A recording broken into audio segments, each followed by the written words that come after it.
Hayden and Sara from Sydney came first in the 48-hour challenge last week and were on a high, but then hit rock bottom with their bathroom on Sunday night coming last.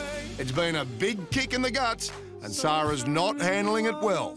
I woke up with dread pretty much every single day and just kept saying to Hayden, I can't do it, I can't do it, I can't do it.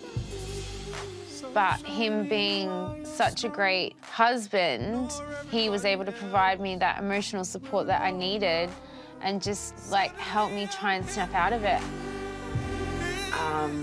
The plasterers need to come. So carpenters, plasterers, who else? An electrician this week. Yeah, well, it's a different room too, so you have different schedule for a bedroom over a bathroom. Yeah.